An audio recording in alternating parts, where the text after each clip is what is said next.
Après la guerre froide qui a déchiré le monde de 1945 à 1991, une autre guerre sans merci a frappé le monde. Une guerre où deux puissants se partageaient un empire pour ne laisser que les miettes à la concurrence.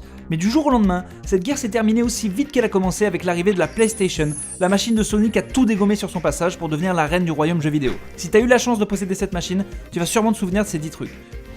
Numéro 10. Jouer à des disques de démo. Les jeux coûtaient déjà une blinde, alors la meilleure solution pour jouer à plein de jeux c'était d'acheter les magazines qui offraient des démos et espérer qu'on allait pouvoir jouer plus de 10 minutes. Pourquoi sortir faire du sport ou apprendre le mandarin quand on peut refaire 800 fois le premier niveau de Pandemonium? Numéro 9. Jouer au criminel en la faisant pucer. Oui, les jeux c'était cher. Alors quand on a appris que Xavier, le cousin du mec de 5ème 2, celui qui a un scooter, il savait pucer les consoles pour pouvoir jouer à des jeux gravés et à des jeux japonais, on s'est mis à saigner du nez en convulsant. Par contre, il le faisait contre 500 balles ce petit salopard, et il a flingué notre console. D'ailleurs, numéro 8, la retourner quand elle marchait pas. Elle était flinguée à cause de Xavier, mais pas de problème, puisqu'il y avait toujours une technique pour la faire marcher quand elle galérait, la retourner. Et le pire, c'est que ça marchait. Autant dire que pour nous, c'était magique. En fait, l'explication est simple, c'est une manière de réaligner le bloc optique endommagé. Un problème très courant sur les premiers modèles OCD. Pour nous, on préfère penser que c'était de la magie. Numéro 7, aller au kiosque à journaux pour copier les cheat codes. Parce qu'on pouvait pas s'acheter tous les magazines du monde, on devait bien trouver des combines pour pouvoir faire des trucs débiles, tels que jouer avec des joueurs géants ou se donner des vies illimitées. Par contre, on n'a jamais su comment foutre Lara Croft à poil. Et en fait, tant mieux, parce que ces nichons pointus, en vrai, ils devaient faire peur. Numéro 6, se foutre de la gueule des mecs qui avaient une Saturn. Elle était sortie quelques mois avant, et c'était la nouvelle Sega. Alors imaginez-vous bien qu'il y a eu un tas d'enfants qui ont fait raquer leurs parents pour l'avoir avant tout le monde et faire les malins. Mais quand un an après, ils ont vu que c'était une bonne grosse croûte, que tous les jeux bons étaient sur PlayStation, ils ont vite arrêté de faire les malins, et ils ont tout fait pour venir jouer chez nous le mercredi après-midi. Et là on leur a dit non, pas du tout, non, non, non, non, non, retourne jouer avec ta merde. Numéro 5, avoir plein de trucs comme ça dans sa chambre.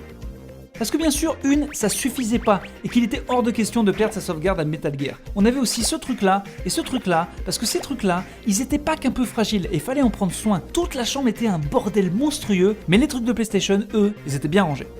Numéro 4, c'est pub. Mes chers compatriotes, bonjour, je vous parle en direct du CAP, le comité anti-PlayStation. Avant les jeux vidéo c'était pour les enfants, mais après le comité anti-PlayStation, avoir une console, c'était plus un truc d'ado boutonneux, c'était un truc de ouf malade puceau, mais de ouf malade quand même. Rappelez-vous, ne sous-estimez pas la puissance de la PlayStation.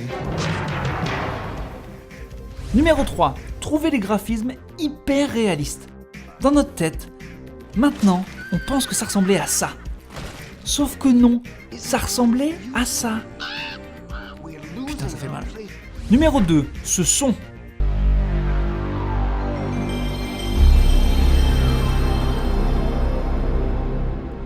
Oh. Encore aujourd'hui, ça fait quelque chose dans nos petits corps. On s'en remet encore un petit peu. Oh.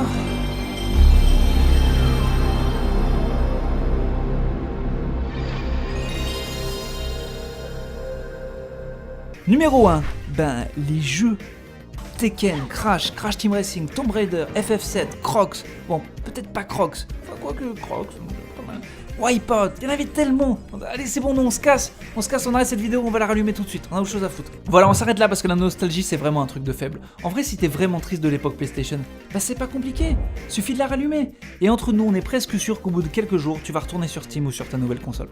Mais ça fait quand même un peu plaisir de se rappeler cette époque. Époque dorée. Moi j'ai connu la Play, moi. T'as connu les temps de chargement, mon pote. Ça c'est quelque chose.